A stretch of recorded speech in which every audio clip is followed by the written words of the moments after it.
So this is Bob. He is a medical student who is working so hard to be a doctor, and today he also studied so hard and came back home. And he's so tired to cook. He don't know how to cook. He don't have time to cook. So he decides to open his Uber Eats as usual and orders some chicken salad and noodles from Mr. Lee's Chinese takeout place.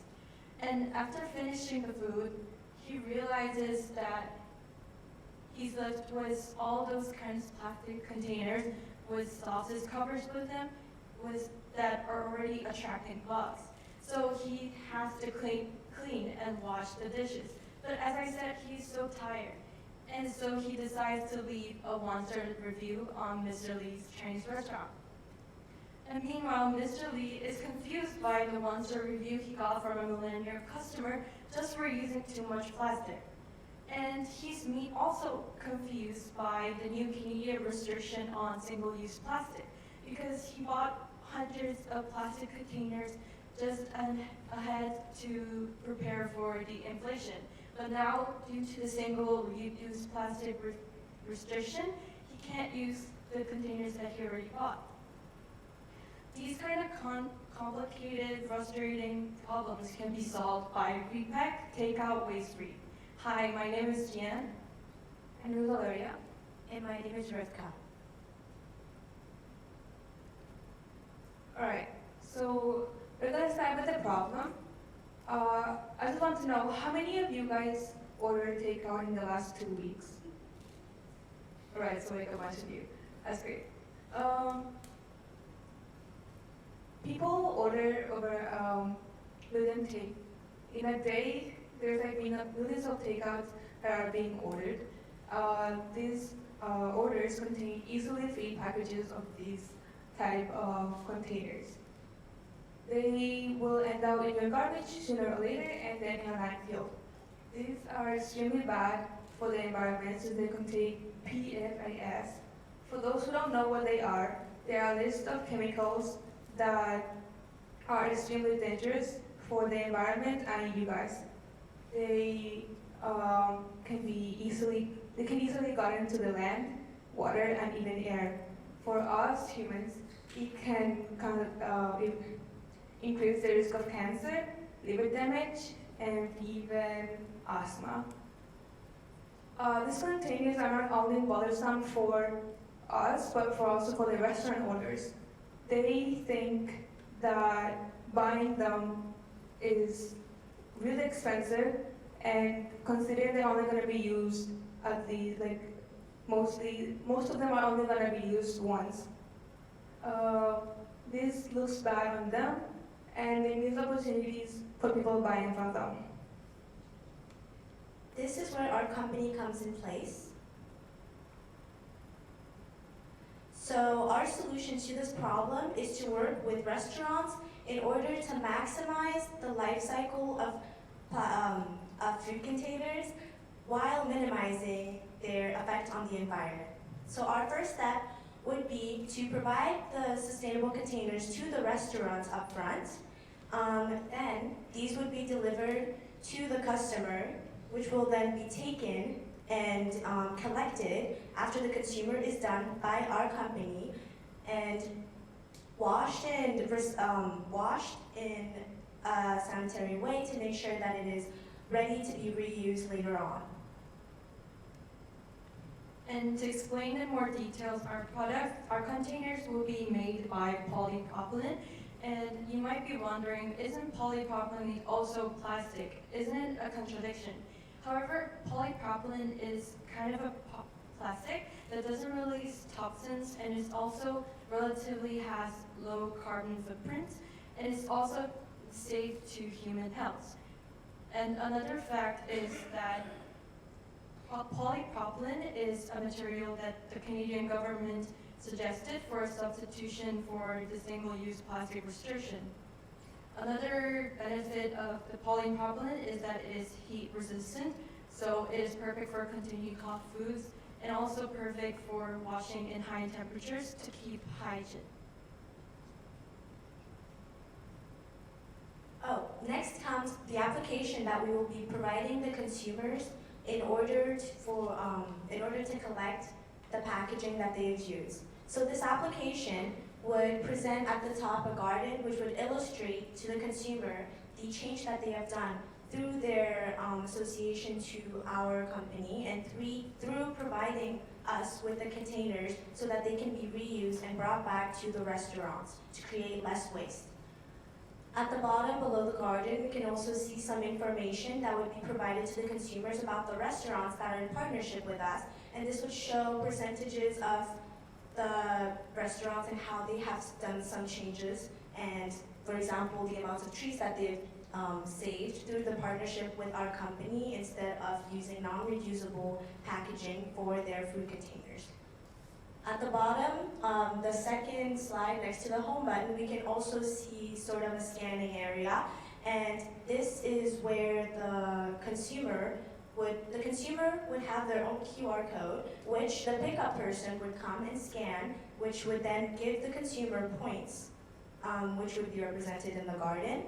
And this is how we would be collecting the containers from the consumers.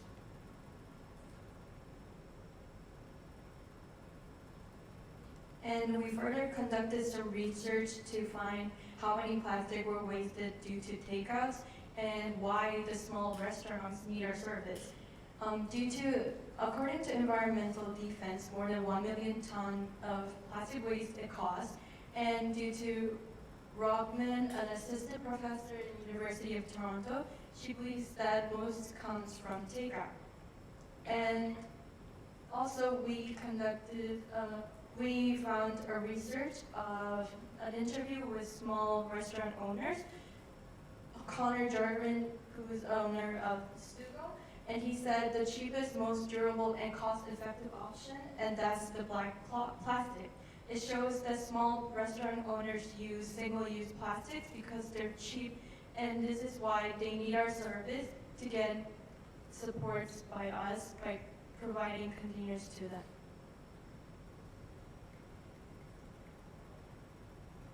All right, so we conducted a survey to know who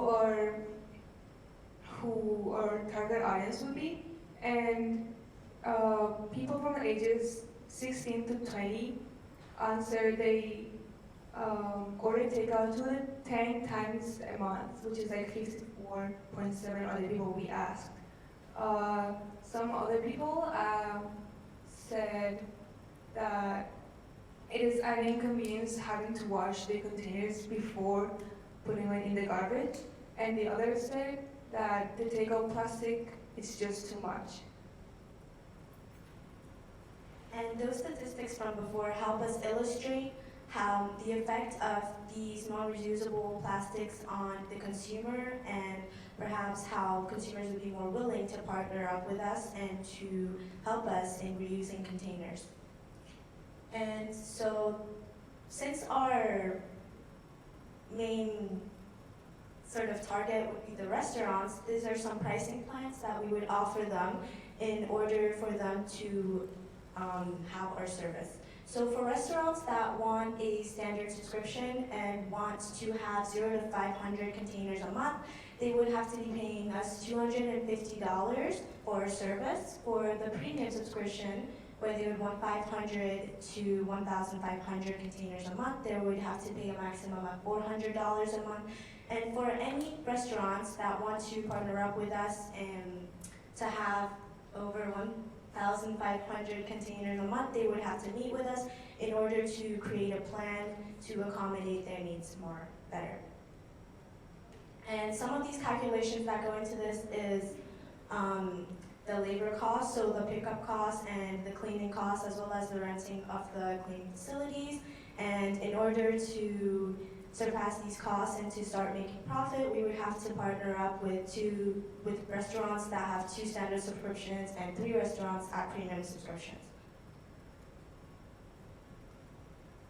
All right, so for marketing strategies, we are based in our target audience, which is young adults and teens. These people often use TikTok and Instagram more than any other social media. So we're planning on creating accounts on both those social medias to get out there and tell them what our ideas are and show them how it would be done. We will also create ads in both of the platforms for more people to know. Yeah. And so our ultimate goal is what we have presented for now. But first, to start off, our plan is to cooperate with universities and colleges. And for this case, we're planning to cooperate with Seneca. Specifically, we want to cooperate with Metro Grill, a restaurant in Seneca College. As you can see from the map, the yellow boxes illustrate the collecting sites we will put for the restaurant so that students and faculties in Seneca could easily take out from the restaurant and easily return the containers back. And this would also help cut the plastic usage in Seneca College. So this is Repack. Plan to work with us in order to make takeout waste-free. Thank you.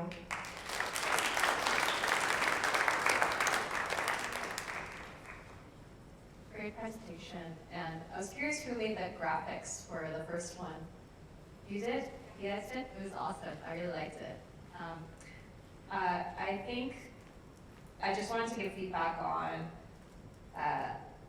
the university and colleges idea. That pilot was really awesome. I think it was tough to think about in my mind first. Oh, City of Toronto, someone has to come pick up in traffic your containers. Let's laugh at the door. I'm like, how would the logistics work? That sounds like a nightmare, 1,500 containers. But then when you said campuses, it made a lot more sense because it's very short distance. Can be like 1 or 2 people. You can self-serve. I think that's a great idea. Thank you. Yeah, out of all the ideas that are there, just my humble opinion, you're ahead of your time on this idea out of everybody else that I've heard today. And it's not to judge you or to judge anyone else, but it's you're dealing with a problem, question, and it reminds me of back in the day when there were milkmen who would. I'm just looking around. I don't see anybody old enough to remember, but does anyone remember this? Yeah, there were these people that would come back and collect your bottles and then fill them up again. You'll see them in movies. But it's the same concept that you're bringing back, and there was benefit in that. But you're applying it in a slightly different way. So I just wanted to tell you that I love that, and I think you're ahead on something. I think you got just think about some logistical points, and until that last slide, I had the same questions Lynn had of how are you going to get these people to buy in and do it. So I love how you've closed in that proximity. That's all I would tell you is just to think through the journey, because when you passed, and this is just my feedback to you because I want to see this idea come to life, is that when you talk about the user being Bob, and that was great. Who did Bob, by the way? Who was it? Okay, that was amazing. Way to live it. Way to get in there. But when you did that, and you talk about Bob being a good user, did you ask the restaurants, what's the split on their market? How many students are they serving? You answered the question at the end when you talked about doing it inside of Seneca as an area, but as you grow further outside, it's things to think about. But I just loved that you're ahead of your time on it, and I hope you do this. Thank you. Yeah, I love the idea too, but this is obvious. Why are we not doing this? And at the first, I think everyone's brain goes to, well, how do you pick up? How do you make that whole system work? But I think there's great opportunities there. One is that the person that brings the food to you in the skip the dishes thing could also pick up the stuff on the way back. And the only way that's going to work is if like beer bottles, there's like a 15 cents per thing, or there's some like a economy around it where everybody. Have you thought about that? Yeah, We had thought about that before, but we just weren't too sure about how that would work yet, but it was something that we did consider. But if you wrestle with that, then there's a huge opportunity there, and the idea of a closed loop in a Seneca or in a very specific spot is genius. The only question I have about the presentation is you talked about your marketing all going to young adults and teens, you can throw that slide out. Everybody has this problem, right?